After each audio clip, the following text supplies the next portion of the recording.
It's that time of year again, Halloween season. On Blood and Black Rum podcast, we take this very seriously. So we're going back to the basics with what we're calling Halloweenies 2. Movies that take place on or around Halloween.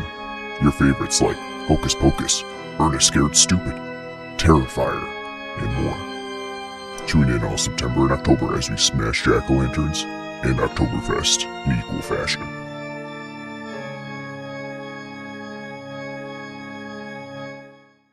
Hey, welcome back to the Blood and Black Rum Podcast Halloween Special. I'm your host, Ryne from closeplaytation.com. I'm joining my co-host, Martin. How's it going? Doing pretty well. We're smack dab in the middle of our Halloween season, continuing our Halloweenies 2 Festival of Halloween films as we dive into movies that either take place around the Halloween season. Back to basics, if you will. One thing I wanted to mention first before I forget, John Carpenter returning to the director's chair with a new series that he's producing for, I think it's Hulu, or maybe Amazon, called Give me money. I like money. Yeah, I guess so. They're again, he gets away with putting his fucking name on things. Are you serious? I didn't even know about this. He's got a new coming out? Yeah, I tagged you in it. I didn't know if so I like how there's definitely a marketing scheme behind this, right? So of course, again, they're throwing his name on there because he's a producer on it. Okay, cool. So he's producing it. Great. Throw his name on there. It's called John Carpenter's Suburban Screams. And the thing about this is that I kind of find funny is that there's everybody running with this headline: John Carpenter returning to the director's chair for another series, for a TV series. And yet he's directing one episode out of like the 6 or 8 episodes that are in this. I'm sorry, I got it wrong. It's Peacock. Peacock's got this. He's directing one episode out of like 6. But they're running with it. They're saying like, John Carpenter coming back for the direct. It's not like this is his brainchild of, he's doing every episode. He wrote every episode. He's directing every episode. He's making the music for every episode. He's only doing one episode, guys. Like, it's not that big of a news. I guess it's news in the fact that he's going to direct an episode, but it's a little bit different because it's a true crime show that is also utilizing like vignettes of, acting out what happened in that true crime. So, it's kind of like an Unsolved Mysteries. How Unsolved Mysteries used to take, like an actual event, and they used to have it acted out, and you'd see it occur, and it's like, down at the bottom, it would say like, not the real events. You're not seeing the real depiction. This is an actor's depiction. I think the same is going to be true of Suburban Scream. So that's what John Carpenter's going to direct. And I would say direct it's a loose sense. He directs the episode. He's telling them how to order it. But at the same time, is it really a return to the director's chair? I don't know. But he's got a game coming out. A game? Yeah. Like a video game? Yes, John Carpenter's Toxic Commando. It's a zombie first-person shooter made by Focus Entertainment and Saber Interactive. Cool. Yeah, so I just want to mention that because I do think it's interesting, especially since we did a Carpenter Halloween month before. He's got that coming back for this October. It's premiering October 13th, by the way. Friday the 13th, of course. As you mentioned, didn't even realize it. Halloween season has an October 13th, Friday the 13th in it. Totally missed it. So, well, it's an opportunity. I mean, at this point, why bother? But anyway, Suburban Screams coming to you this October on Peacock. Why not sponsored, by the way? Why not just have Peacock do a version of Body Bags? There you go. Do a new version of Body Bags. I know. That's a good idea. You should pitch him that. Chris Martin's Body Bags. Everybody would be like, what the fuck is this Coldplay guy doing? Hey, you. No, I mean, but as we talked about when we did So Creepy as Carpenter 2 years ago, Body Bags, an underrated John Carpenter classic. It is. Yeah, that was one that we. It's a lot of fun. Mm-hmm. It's a creep show that John Carpenter does instead of George Romero and Stephen King. Liked it a lot. And him and Toby Hooper and John Carpenter as the mortician, the coroner. Mm-hmm. Beautiful, amazing. Getting to see boobies. Yeah. And Mark Hamill's ass. Don't forget that. True. So for this episode, we are going a little bit of a different area that we haven't been to before, but we've talked about it. And this is a movie, and yet it almost doesn't seem like a movie. It seems like a TV production. It's a little bit of everything. It's definitely inspired by other documentary style films. It's inspired by the Amityville Horror. It's got a lot to it, and it is relatively low budget as well. We've never done it before, but I think we've probably mentioned it a few times on here. But we're going to be covering WNUF Halloween Special. And I will say that when I first heard about the WNUF Halloween Special, which released in 2013, I legitimately thought, I was like, what is this WNUF Halloween Special? Like, what channel was WNUF? And what special are they talking about? Because I don't remember catching it when it was on TV. So I always thought, like, when I was just hearing it, you just missed out. You just missed out. Yeah, I was like, what is this Halloween special that these people are talking about? Like, what TV channel did a special? You know, because I have very fond memories of things like this, Halloween specials that channels used to do, even up until recently. And then, you know, even though it's kind of stupid, like the Travel Channel would always have like the Halloween special where like, we're sending ghost adventures to the most haunted house imaginable for 4 fucking hours on Halloween night. You can watch them live with your webcams and tell them if you've seen any ghosts in the background. Look for these ghosts. I remember doing that. I remember sitting at my computer, fucking watching the webcams, fucking looking in the background. It's like, do I see any ghosts back there? Did anything happen in that really grainy webcam that I can't see shit about? Yeah, I remember doing that. You were watching MTV's Fear with bated eye, like, oh, I saw a ghost there. That's right. It's that goddamn Godsmack song that's summoning these demons up. Yep. For whatever reason, I have very fond memories of Halloween specials, and not just like specials like channels, but like Halloween episodes. Like Roseanne has a special place in my heart for the Halloween episodes that they did. They're mostly great. You want to say heart again, but properly? Heart. In my heart. For whatever some reason too, even though I never watched it, Beverly Hills 90210's Halloween episode somehow is in my memory. What happened was, there was a night where I went to a haunted house, and for whatever reason, Beverly Hills 90210 was on, and I caught a glimpse of it. Basically, it was just like fucking one glimpse of like pumpkins in an episode or something, and that now has been forever ingrained in me. Like, Beverly Hills 90210, Halloween. I know it's a weird stretch to like put those together, but it is what it is. I don't know what to say. So Halloween specials, they've always had a special place in my heart. On the WNUF Halloween Special, I think, you know, I was interested in it because I was like, what is this Halloween special? So I checked it out one year, and I was blown away by what was in this movie, which is basically a reenactment of what you might have seen in the late 80s on TV during the Halloween season. Now, I don't know about you. I know you don't have as much nostalgia for holidays and things like that I do. Any special Halloween memories of specials or anything like that for you? It's the Great Pumpkin, Charlie Brown. Okay. Yep. That's one.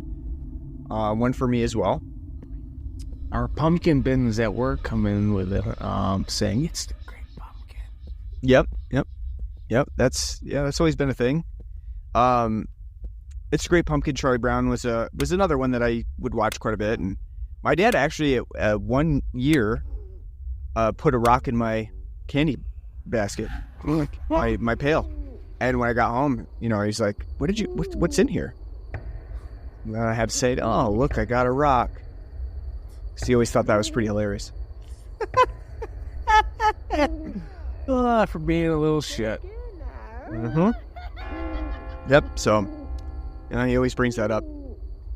About the time I went trick-or-treating and I got a rock as well, like Charlie Brown. You never saw Halloween Special, right? You never... You had seen pieces of it. I think I've shown you. Yeah, I haven't. But yeah, no, I haven't seen the whole thing. I've seen good 40 minutes of it though, because the one time way back in the early days of the podcast, even back when at your old house, I stopped by. I can't remember. It was around Halloween. I think it was maybe for one of your parties when you got the keg of Adirondack Oktoberfest. You were playing that, and I sat down. You're like, "Go watch it. It's WNUF Halloween Special." And I watched it for 30 minutes. And I was like, "No, it's pretty fun. It's pretty cool." But I haven't sat down since. Revisit it. Yeah, I mean, I want to say that I probably watched it every Halloween since I've seen it. Definitely have. It's become a tradition for me to watch it. It's a really fun movie, and I hope we get across the things that make it a lot of fun as we get into this episode. But before we do that, let's take a break, talk about the beer that we've got on the show today, because we have another Oktoberfest on here. I think that's maybe a record for our episodes where we've covered an Oktoberfest pretty much every single episode of, our Halloween season. No record. That's right. This time we've gotten one that I've actually never had before. It's been one that's been on our radar, but for whatever reason, I've just never checked it out. But we've got Von Trapp Brewing and their Oktoberfest lager. Or, as I like to call it, do re fa sol la ti do re mi. The sound of music. A deer, a female deer. Which, by the way, we need to do that, Phil, for one of these days for the podcast. Cause The Sound of Music. I love The Sound of Music. I've never seen it. You've never seen The Sound of Music? Nope, never seen it. So, fun fact, when we're done with this bullshit for Halloween, rolling into The Sound of Music. How have you never seen The Sound of Music? Never seen it? I don't know. Oh my god. Don't know. But yeah, this Continue. you were telling me this Von Trapp Brewing, they actually are owned by the Von Trapp family of The Sound of Music fame. Yeah, I was actually surprised. I thought it was kind of just a fun naming convention. Von Trapp makes you think of Austrians and Austrian beers. No, it's actually owned by the one of the Von Trapp family members. Mm-hmm. It's pretty cool. That is cool. And it makes mention of that on the can, too. It literally says at the top, by the family that inspired The Sound of Music. They're not hiding it whatsoever. They're just yep, we are the Von Trapp family. All we need is a Flying Willenda beer next. Beer from Barlam and Bailey and the Flying Willendas. Yeah, absolutely. So this one, like I said, I've never had before. You've never had this one before. This is a solid little, I would say, closer to Marzen style Oktoberfest. It's definitely a Marzen. Yeah. It's not close. It's definitely a Marzen. It's definitely got the malty, bready coffee element to it. Has a little bit of hop character in there. Not as pronounced as our Sierra Nevada Oktoberfest that we had last week. And I would say, all around, it's a pretty solid Oktoberfest where I don't really have any complaints. I also don't really have anything to say specifically about this particular version of the Oktoberfest because I think it's right in line with an Oktoberfest style. but it doesn't really do anything outrageous. Doesn't really have any, specific characteristic that makes it seem different than any other Oktoberfest. I think it's, perfectly in line, very good. And if you like Oktoberfest, you're going to like Von Trapp's. You have anything else to add that I can't come up with from my limited vocabulary about beer? It's a very good Marzen. It's very bready, very biscuity. Tough, that nice, as you said, toffee characteristic. Crisp, refreshing, nice and hearty, especially now that we're getting into these nice colder months and the temperature is starting to plummet up here in upstate New York. I'm really surprised about how damn good this is. I'm kind of regretting never really trying it. This is a really good Marzen. It hits everything that you'd want in it. It's very drinkable, but filling, crisp, bready. It's just a really delight, and it does have, like, as you said, like a little hoppiness to it at the end to kind of pair with it. I like this a lot. I would definitely think about adding this into my rotation of Oktoberfests, and I'm kind of surprised that, because they are based in Vermont, that I've only gone on my way to have, like, one other of their beers. I don't know why, because I do see Von Trapp stuff every now and then at our local beverage center. Why I don't know why I haven't really gone out of my way to try more of their offerings, because they seem to be damn good. So yeah, absolutely. Excuse me. Ooh, I would definitely say give it a shot. Yeah, I mean, it definitely drinks easy. It goes down smooth. For an Oktoberfest, that's what you can ask for. So I definitely appreciate this Marzen. Very good. And I'd definitely check out Von Trapp, other stuff as well. German, Austrian inspired beers. Really good. All right, so let's talk about WNUF Halloween Special. And it's kind of hard to find a good starting place for this. But what I do want to start with is just to kind of lay out the idea of WNUF Halloween Special. And that it is basically a recorded VHS tape of a 1987 Halloween special on the WNUF channel 28. And it kind of encompasses a lot of nostalgia for a time that viewers may or may not have lived in. It has a news broadcast, it has a lot of commercials, a lot of ads, and it has a nice Halloween special that is meant to be played out kind of like, some of the actual Halloween specials that were done as movies, like Ghostwatch. Ghostwatch is a huge inspiration for WNUF Halloween Special, you can just tell. And I know you haven't seen Ghostwatch, but it is a really historic movie in the fact that it was played on the BBC on Halloween night. People did not realize that it was a movie. They were expecting it to be an actual, live broadcast. And it ended up frightening a lot of people at that time, in a very Orson Welles sort of way with War of the Worlds. Ghostwatch was a similar idea. And so WNUF Halloween Special is kind of takes that idea of a live broadcast and supernatural elements, paranormal elements, and it puts it into a movie format that really capitalizes on nostalgia.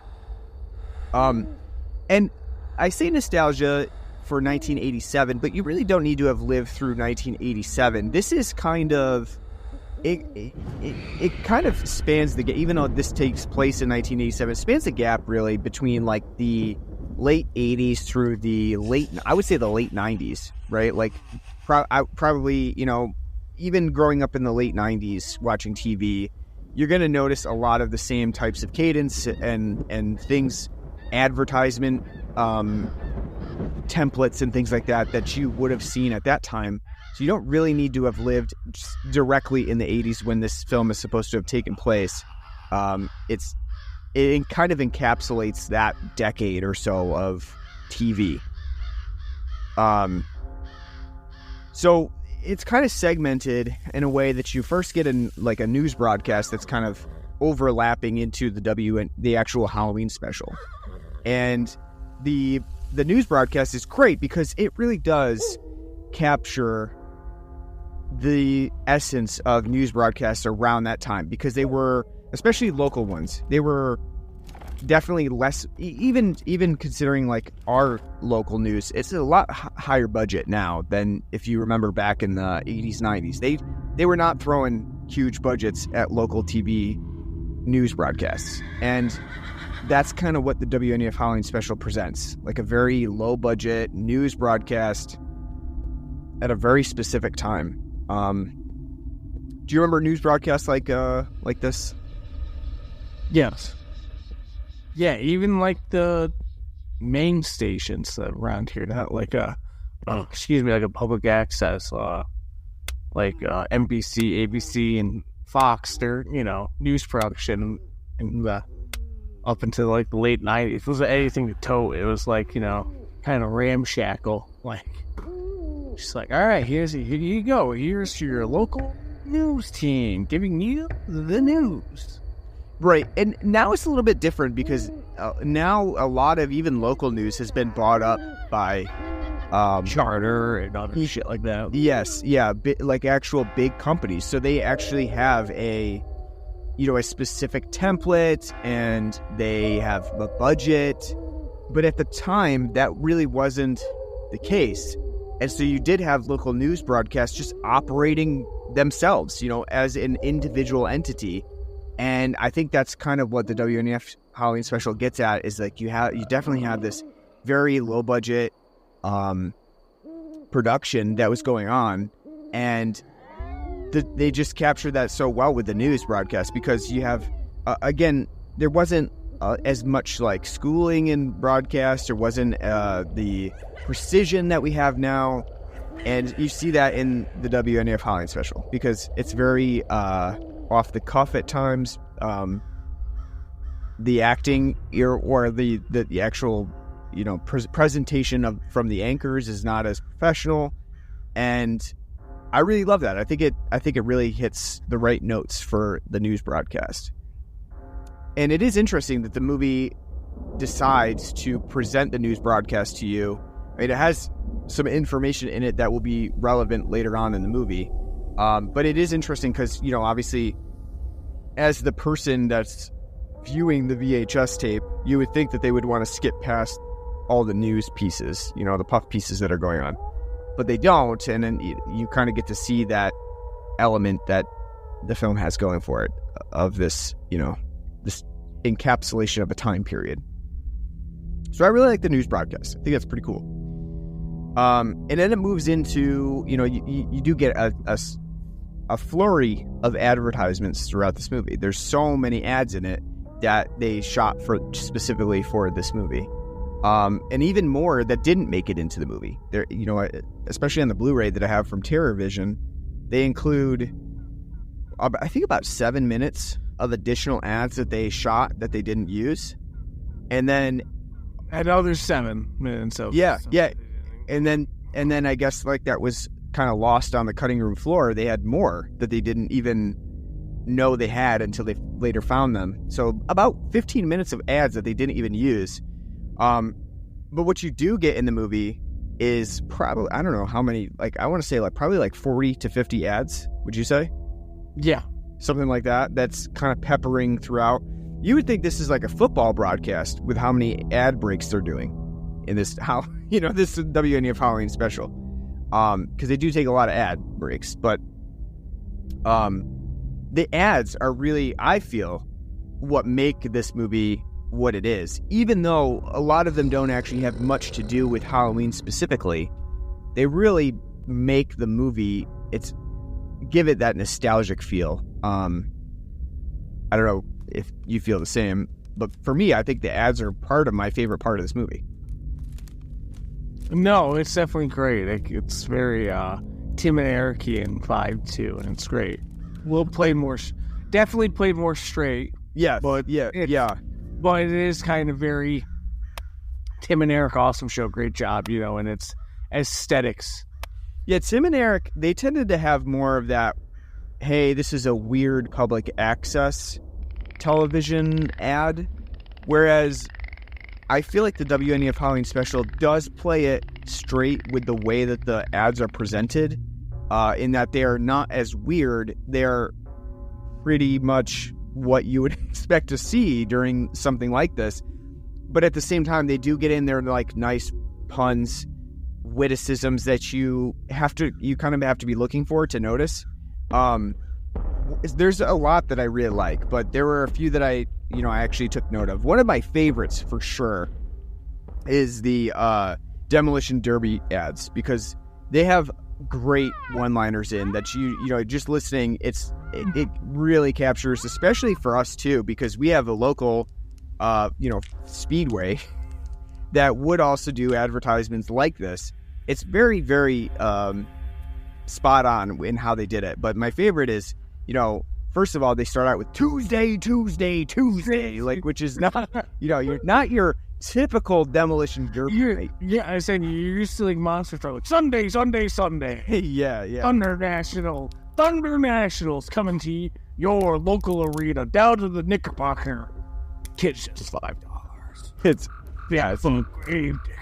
It's hilarious. They start out with Tuesday for one thing, but then definitely my favorite line, maybe of the entire movie, is when you're at the end of the Demolition Derby ad, they're like, "We'll sell you the seat, but you're only going to need the edge." I love that. It's just a fucking great line. I mean, whoever wrote that line, brava, excellent job. It's a great line. It's just, it just really hits well. And not only that, but I think they have another ad later on too that's another Demolition Derby one, and they hit that one too. They have another one-liner in there. I can't remember it now, but really good. I like that one a lot. Another one that I love, that I like, a lot of these too, they may not be particularly funny, like not specifically like make you laugh, but they do, especially if you live through this time of the late 80s to late 90s, they do really make you reminisce about things that you would have seen on TV. Another one that I liked a lot was the Mr. Chips Computer Learning Center, which just has a fucking hilarious name, like Mr. Chips. It's just stupid. And then I like the tax one too, about computers, because they're like, your new tax preparation software on 5 discs. It's great. Let's see. I've got another one that I liked a lot was the TV movies, the movies of the week, because that was huge for us. Sarcophagus. I know. I want to see Sarcophagus. I want to see that movie. Looks amazing. Another one that I said we have to do this one for Red Hot 80s Action Summer is Armed to Strike, which is it's a great movie that I think they're just basically, it's just like generic action movie guy who's like, he's taking out the trash. He's back from Korea, taking out the trash. Or Doggone It, the TV movie of the week. Doggone It. Straight A's. Come watch Straight A's. I think my favorite was Chicago Lightning. Oh yeah, yep. Hot. Come see. Yeah, go ahead. Come see the show that everyone TV guy says young, fun, and cool. Yeah. Chicago Lightning. Yeah, I actually wrote it down. They say it's hot, fresh, and bad to the bone. Sweet. Funny. Which I imagine in 1987 they were saying the same thing about the original first season of Law and Order. Like, oh, George DeZunda is special in Law and Order. Dun, dun. Yeah, I do feel a little bit bad saying this, but because I used to be an avid subscriber. But the thing that really dates this is the mention of TV Guide. TV Guide, it's not been really a thing for a long time, but I used to be, in my family, I used to be the TV Guide guru. People would just be like, Ryne, what's on at 8:30 on Thursday? I'd be like, oh, it's fucking blah, blah, blah. Your family just Reddit and TV Guide. Your family just wanted to know when Great Race was on in Big Brother. In Seventh Heaven. Joke. We are not religious. We didn't watch that bullshit. But no, yeah, I used to be the TV Guide connoisseur. So it does pain me to say that a little bit, but by I want to say probably like the late 90s, TV Guide was out. Because then we had the Guide on TV. Literally, the TV Guide, well, what would become the TV Guide channel? You could go there and just see what's on. You don't need a paper manual. Another one that I loved a lot is the Shining Trapeze Strip Club's Eggs and Legs midnight brunch. It's great. Kids just $5. Yeah, the ads, again, I think the ads are really what sets this film apart for sure. Some people may not find the ads that enjoyable, so they might end up kind of tuning out with the ads. Are you kidding me? That's literally the best part of this film. I mean, I can see how some people would argue, especially if you did not really grow up in this, especially now. Like, can you imagine, kids from 2010 or even 2005 growing up and not experiencing any of these types of, TV ads and things like that? It probably would just pass right by them. I don't know that they would even find it humorous, because part of the humor, like I said, they play it a lot, mostly straight. Part of the humor is just laughing at, like, yeah, that's a spot on ad that you would have seen at that time. So I do think there is I say, what's funny is, I was explaining to somebody the other day about Ranger Danger around here. Remember Ranger Danger? Mm-hmm. Yeah, that's nice, like, classic, like, public TV. Yep. I feel like the WNUF Halloween Special is T.S. Eliot's The Wasteland for 80s to 90s kids of references. Like, if you didn't have it, you don't got it, right? T.S. Eliot rolling over in his script, fucking World War II references galore all throughout my fucking poems. References to everything from, Marlowe to Shakespeare, and you're calling the WNUF Halloween Special the T.S. Eliot of movies. Yeah, you decided to put it in your senior quote because you're a fucking bougie prick. But yeah, I really feel like that because, now, especially trying to read The Wasteland, not having that historical context, not having very specific context, you're going to be pretty much lost as to what the actual context of some of the lines of the poem mean. And I feel like that's... I think you meant World War One because it came out. Yeah, I did. You're right. War II. You're right. I meant World War One. So yeah, that's a lofty comparison. I realize. But I do feel like that. I feel like, to some extent, you do have to have knowledge of this time frame, of that specific element of, like, ads and things like that. I mean, a perfect example, though, too, that actually has been making rounds on Facebook, and you shared it with me, is that Olive Garden ad that you... it's a classic... From the 80s, of like, they got never-ending breadsticks, spaghetti and meatballs, $3.99. My favorite part was when they were like, even at that time, they were like, they have Italian-like scenery, and like they were even hesitant at that time to say, like, not very authentic to Italy. I like they're like, hey, you got like this gazebo over here. Yeah. They even grate the cheese. Yeah. I think as the older we get, I do like get more nostalgic for this shit though, because like it's like having a conversation with somebody at work who's in their like early 20s and they're like, yo fam, slip and slide, dip and dip, I'm like, hey, you're going to see the new Evil Dead movie. Have you seen any of the other Evil Dead movies? And they're like, there's other Evil Dead movies?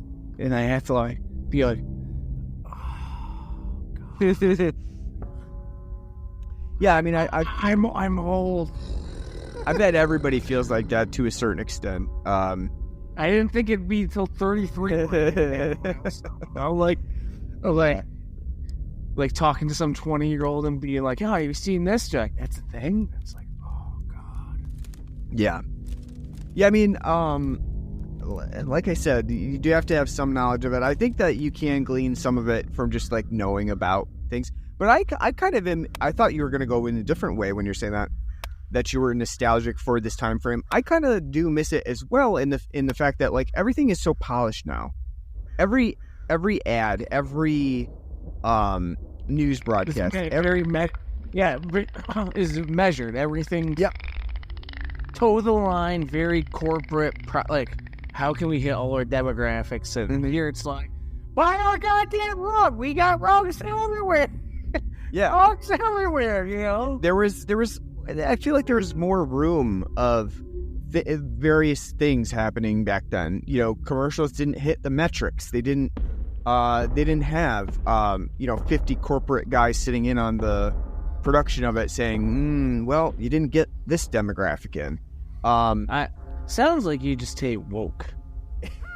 No, not even woke. I don't even care about that. I just wish that things were maybe a little bit less polished sometimes. It kind of had a nice shoot from the hip. Yeah. It kind of had a nice little, surprise to it. You didn't know what you're gonna get. Even now, like fucking all commercials have the same sort of style. You're gonna hear Imagine Dragons in the background, and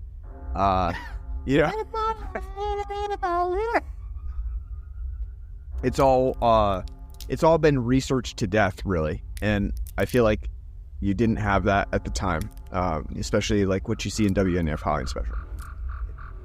I do agree. I do think like a lot of the fun is going to be the nostalgia.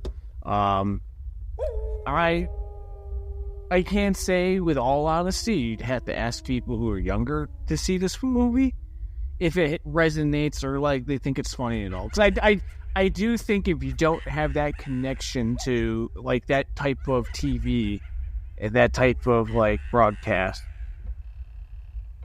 it's going to be very hard for you to probably laugh and have a good time with it. Yeah, because like man saying, it's straight. A lot of there's the jokes, the puns are there, but the actual presentation of the commercial is not like wild and crazy, right? It's just literally a commercial. It's something that you would see if you went to YouTube right now and you just typed in like Mountain Dew 80s commercial. It's that sort of style, and it doesn't really play out in any, really uproarious, humorous way. It's just, here's the product, and in that sort of style. The only thing I can say that, might relate it more towards, like Gen Zers a little bit is like maybe like the vaporwave style. This kind of has that too. But see, that's like that's where it's aped. They aped it from Tim and Eric though. Mm-hmm. Because like it's like, and I don't really think they've even seen like Tim and Eric kind of fully appreciate it, but that type of style was kind of aped. I think it's the same reason why you see like a lot of them running around with like mullets and mustaches now, because it's just kind of kitsch to be like, oh, look at me, I'm doing this because it's fun and stupid, like instead of like us being like, you know what, mullets and mustaches are, that's why we do it now. Well, with the mustaches at least, we're balding now, so we can't really do the mullets, but still, like, yeah. I mean, this movie's not even really vaporwavy. Like, No. The colors are very muted, so. No, I was just saying that like a vaporwave style might put you more in line to understand the references of WNUF Halloween Special. So we talked pretty much at length about the ads, but we haven't really talked about the actual special itself yet. So after all of the news broadcasts, all of the ads. There's a movie? Yeah, there's a movie. Yeah. Oh, I thought it was just 100 minutes of ads. Yeah, it would be. it would make sense for you to be mistaken about that. But yeah, no, in between all that, we actually do get an actual Halloween special that's supposed to be taking place on Halloween night live, led by Frank Stewart, a reporter on the scene at the haunted. Wish it was French Stewart. Frenchie Griff was French Stewart. And he's on the scene at a haunted house where he's joined by the Burgers, Dr. Burger, and Claire Burger, and their cat, their partner, and third member Shadow. And this whole idea definitely, obviously, as I said before, inspired by Ghostwatch for sure. Definitely inspired by Amityville Horror, because the Burgers are a nice stand-in for The Conjuring's Ed and Lorraine Warren. They're definitely meant to be basically, the same people, because whether you believe the Amityville Horror and other things that Ed and Lorraine Warren had worked on, a lot of documentation shows that a lot of stuff they were involved in was bogus, right? And so this movie, and this movie is really poking fun at that idea that these are supposed to be the Warrens, and they are just absolutely ridiculous. They show up with their cat. They clearly don't have a good handle on it. The one time I really love is when Frank goes into the house with Claire, and he's asking her to be, to like get a feel for the house, and she puts her hand on the house. She's like, "This is gonna take a minute." And he's like, "A minute?" Because they're on live television. Yeah, it seems like he's like freaking out. He's like, "A minute? Really? It takes time. Come on, just describe it. Can you give us just like a impression?" It's great, and I love Frank Stewart as a character. He's great because at the beginning of the live broadcast, he starts out. He seems like a nice guy. He's joking around with the one with Deborah. He's like, "Hey, witchy poo," and he calls he's joking around with her and stuff. Seems kind of nice. And throughout the broadcast, it starts to become a lot more surly. He starts to be almost like standoffish to the people that are involved with him. I love it because I feel like that is definitely something that you would see from like a live broadcast reporter, of getting sick of the people that you're speaking to, and having to put up with this fucking charade that you've got going on. Chicanery. And I must point out too that Frank does look a lot like my Uncle Daryl. It looks a lot like him, so there's a comfort level there with me as well. It's like a member of my own family. I wouldn't say that my uncle is as surly as Frank, though. So just to put that out there. But he does look like my Uncle Daryl quite a bit. And like I said, I love this idea that they have this Ghostwatch type special with the paranormal. They're going into this haunted house. They've got this kind of set up, and later on we'll find out too that they've kind of set up a lot of this stuff to be for the broadcast. They bring in this guy, Father Matheson, who isn't really a priest at all. And they bring him in and they keep questioning him. They're like, you're going to perform an exorcism here, right? And he's like, we'll see about that. It's a great addition that they brought in this guy who's not actually a priest to do this plotting for the film. What do you think about like the opening segments, the montages where they got like the audience outside of the haunted house and Frank's like interviewing everybody? Like, do you believe in ghosts? It's really fun because it's like if you ever watched like public access TV like this, it's great. To like our local public access was just really a guy with a beautiful mullet walking around with his buddy with a camera, going to local businesses. But I'm here today at Pinewood Lake Stoves. Pellet stoves are becoming quite the thing. Tell us, what's going on here? And he just like shoved the microphone in their face like, Yeah, we got a lot of different pellet stoves around here, and a lot of good, a lot of, you're thinking about saving on fuel, and, this is an opportunity for you to do that. Yeah, it's very interesting, very interesting. Yeah, show us more with, what's going on back here? We're at our local pizzeria here, down at Plaza's, Italian Bistro, fine eating and dining. Yeah, come take the family down here. We got ourselves a local person here, and then tell us, how do you make the pizza? Why is it so good? Very interesting, very interesting. Huh? It's great. As it's great. Just somebody in each county or allotted area was given a guy who was like, you know what my job is going to be? I'm just going to go from business to business and be like, hey, who are you and why the fuck are you doing the things you do? And that's what the interview outside of the house kind of gives. He's like, hey, there's ghosts here. What do you think about ghosts? I call the Ghostbusters. Yeah, you're funny, asshole. Yeah, because that's kind of where Frank keeps getting more and more surly. Is people keep saying kind of these dumb things.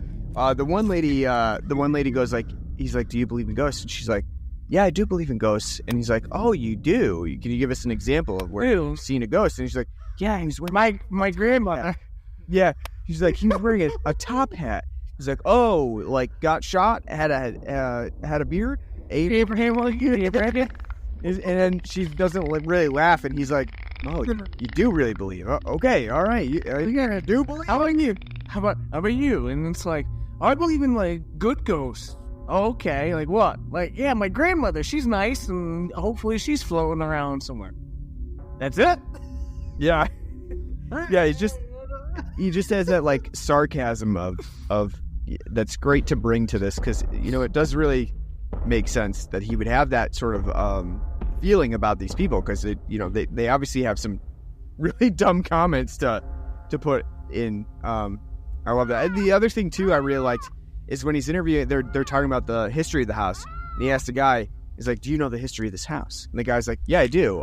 There was a son who went crazy and he murdered his parents in here. And then he just stops for a second. He's like, yeah, that's actually pretty accurate. It kind of circumvented what he was supposed to be saying, and giving the history of the house. So he's like, fuck, this guy just ruined it for me. That's great. But I like Frank a lot. I think he does a really good job. The actor Paul Fahrenkopf, he does a really great job. He's probably, for the film itself, he's probably one of the, what you would consider the actual cream of the crop of acting. A lot of the other people, they do, it kind of can come off as intentional, but you can also tell that they're just not really, they're not really professional actors. So it makes sense, because if it's local public television, makes sense to not have good actors. But Frank is probably one that you would consider the most professional of the actors in this movie. He's just a great character all around. He's written really well. I love the way that they have him developed throughout the movie. He just has, he probably gets the best lines in the movie as well. When they first meet the Burgers, he asks Claire, he's like, has anyone called you Claire the Clairvoyant? And she just stops for a second, pauses, and is like, no. No. He also gets the line, when they're talking about Shadow, oh, he's a nice cat. Yeah, a very pretty pussy. Oh, it's great.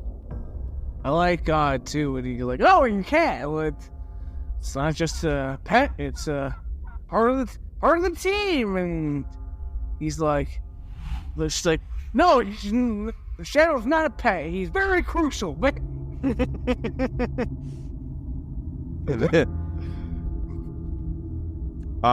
what do you think about the the actual element of the shocking, the end of the movie that comes to a conclusion? It's almost like a Blair Witch style ending, where it presents an actual, it's not paranormal, it's an actual murder that takes place, and Frank and the other camera crew, they're all involved.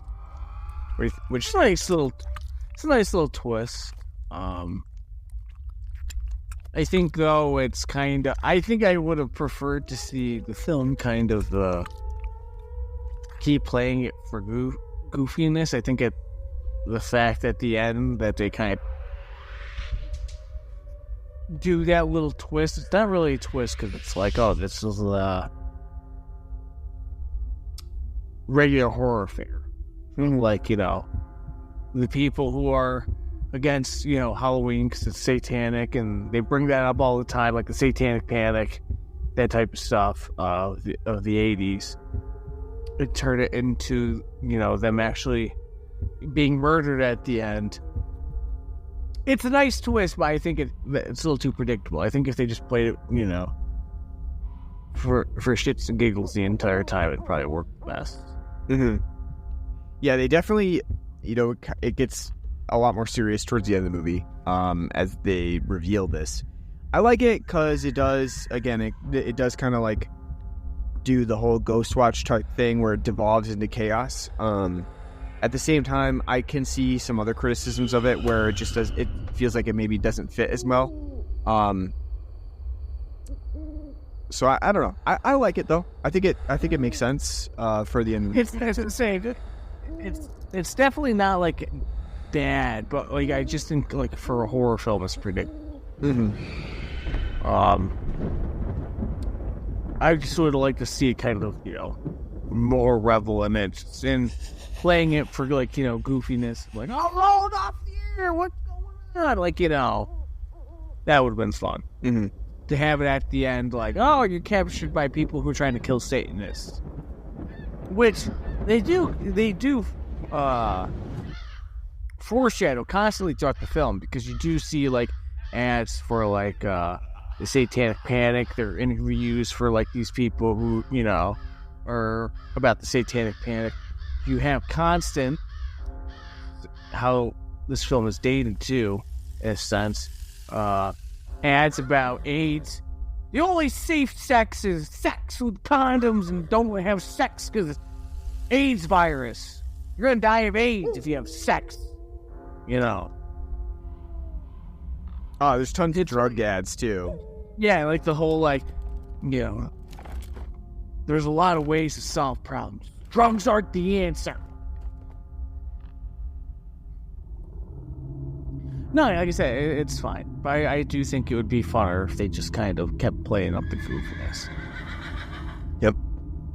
Yeah, I like it. I think it works. I think, there's probably no really good way to end this movie. Honestly, you do need sort of like a wrap-up conclusion, and I think this ends it in a good enough way where you can have it kind of just fade out.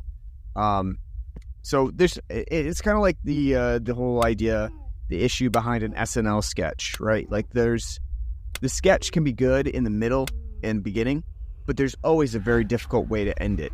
There's never a really good, satisfying way to end a sketch. And I think that's probably true of the Halloween Special as well. There's probably not a perfect way to end the movie. So I think what it does is fine. It may not resonate with everybody, but I think it works. And along with that, what do you think about like the use of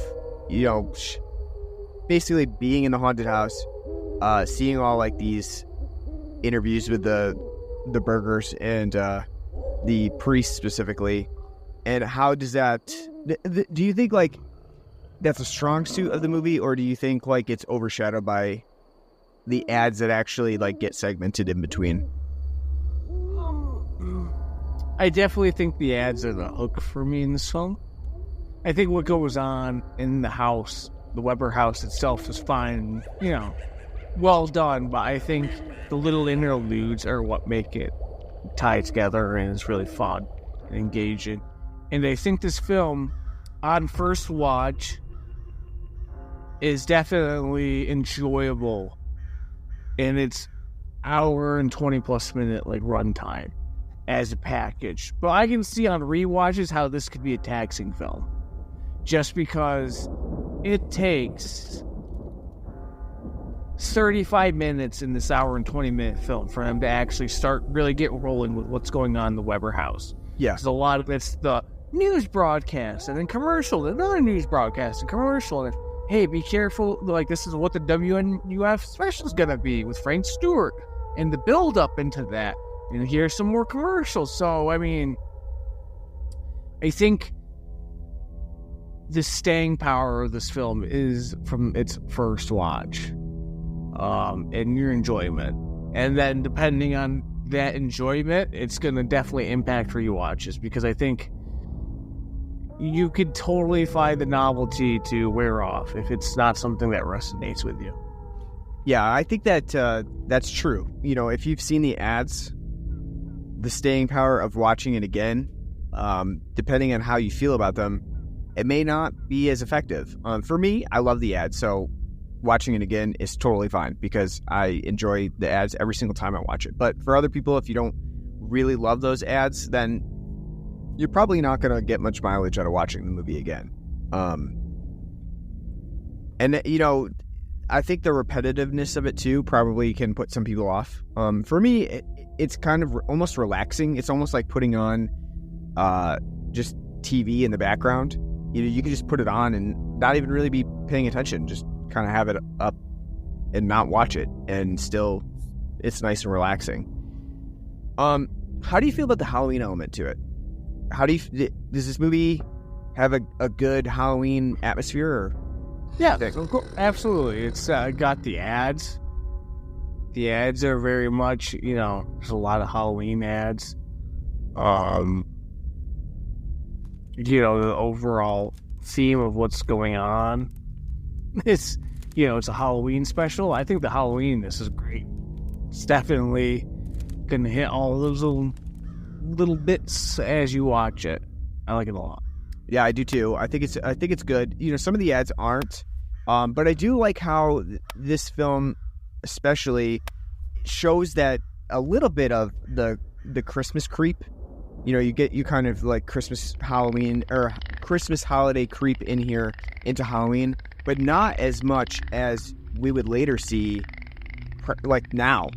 Because even probably, I want to say like October 15th or so, we start to really get a Christmas creep in holiday commercials.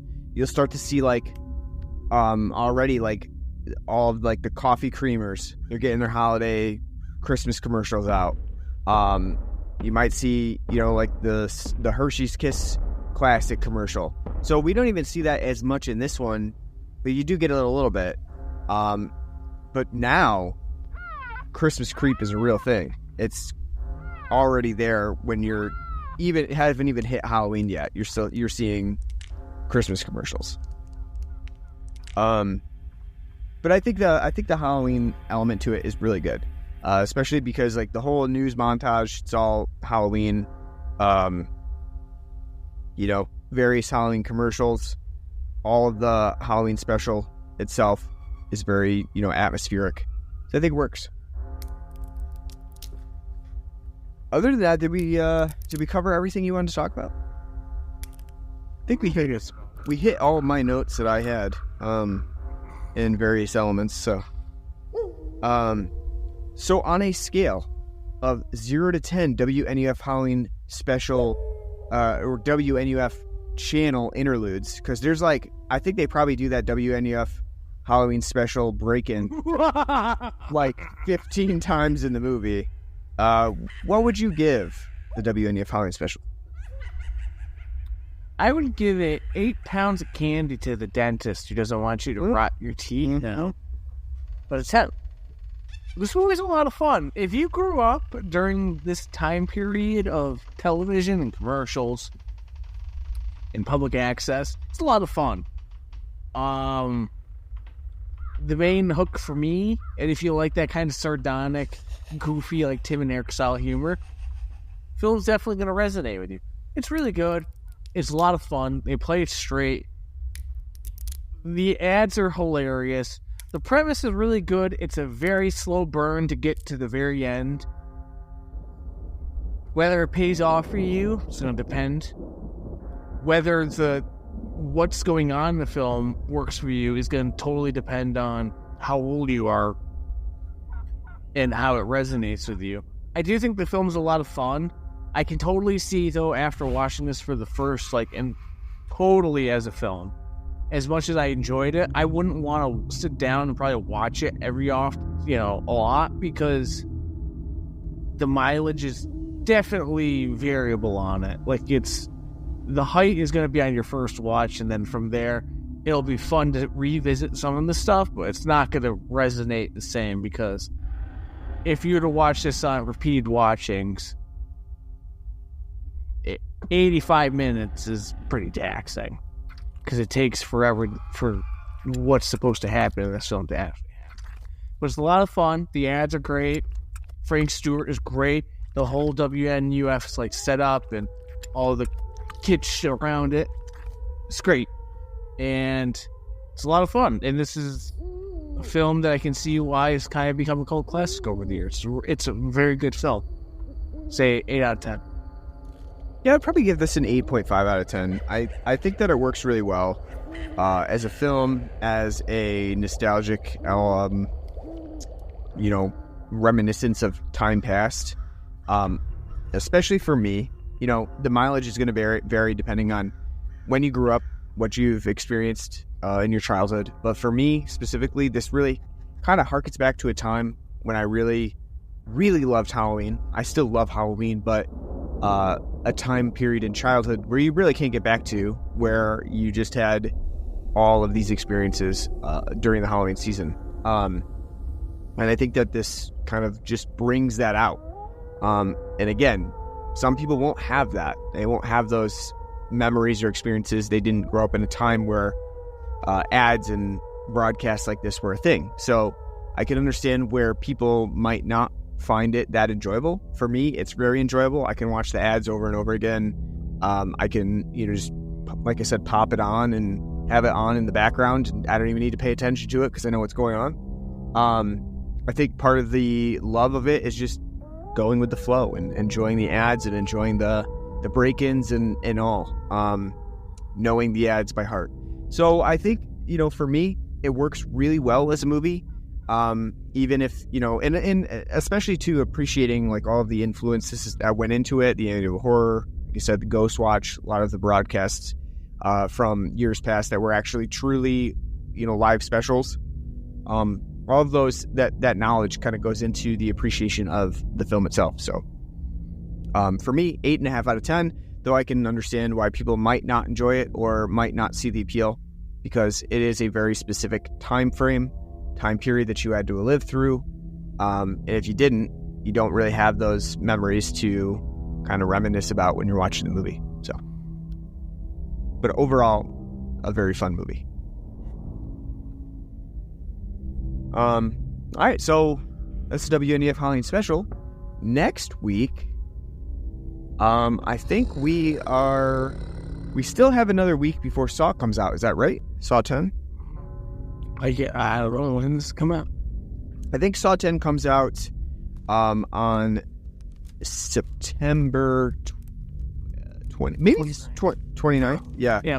So we will not be able to do it next week. We'll have to do it the week after. So I think next week, what if we did Trick or Treat? Not Trick or Treat, not dropping that O and got an apostrophe trick and apostrophe R, but Trick or Treat, the 80s heavy metal horror movie. How's that strike your fancy? Was that on the list? Yes, it is. Oh, okay. Yes, I did mention this one. Oh! Wasp! Yeah. Yes, I actually have never seen this movie, but I've always been meaning to. And I said, you know what? Now's the time. With special appearances by Gene Simmons and Ozzy Osbourne. Mm-hmm. Mm-hmm. It's great that I see that there's a Wasp reference here, because every time a buddy of mine from the workplace, something like 80s metal, I go, "Whoa! I love Wasp." He puts Slayer, Metallica on. I'm like, "Let's go! It's Wasp." Maybe I should change it to Quiet Riot or Dokken. I really like the tagline. It's so generic. A deadly obsession turns into a spine-tingling horror. Never unchanged the night. Just play Dream. Let's just do Dream Warriors. How does that sound? Stuff. I would love to do Dream Warriors at some point. Well, our Freddy reviews are so place. Yeah, sporadic. It'll probably be. It's gonna be like another 20 years before we do Dream Warriors. That's right. So yeah, let's do Trick or Treat next time. Should be a interesting episode for sure. Probably get copyright struck. Just even talking about it. So you'll want to check out that episode, of course. You want to stay. And also, too, check out as the season rolls on your local town's sanatorium history. That's true. It's a Halloween pastime. Don't you wish our sanitarium was still standing? I do. I mean, they are freaky places regardless of whether they are actually haunted or not. Just to think about what was in them, but and what went on in them, what was perpetrated in them, I should say. not the people that were in them, but the things that were perpetrated in them historically. People coughing up tuberculosis. That too. What the horror is really what's still lingering in the air, because tuberculosis does stick around for a long time. Well, I mean, we have penicillin for so get over it. Poor Arthur Morgan didn't, though. Still not something you want to just go and contract willy-nilly, but might I say too? Do I get bonus points for guessing that's how the Red Dead 2 character would die? Sure. I mean, I may say it flippantly, like, look, what's the character in this prequel gonna die from? TB? Well, it happened. It just so happened that it's what Arthur Morgan dies from, but still, I'm doing victory laps. You guessed it. But you'll want to check out our episode on Trick or Treat and all the other Halloween episodes that we have coming up. We're going to cover Saw 10 when it comes out. So if you want to hear all of the... Are we doing the new Exorcist too? I don't know. We'll try to fit that in at some point. We got to cram. Well, isn't that like right after? Yeah, pretty much. Yeah. Saw 10? Yeah. We gotta cram it all in. There's too much shit coming out. I know. So if you want to hear all those, you can subscribe to us on any podcast apps that you can think of. We're on Google Podcasts, Apple Podcasts, home base at Spotify. Wherever you listen to podcasts, we're on it. So subscribe. Leave us a nice review.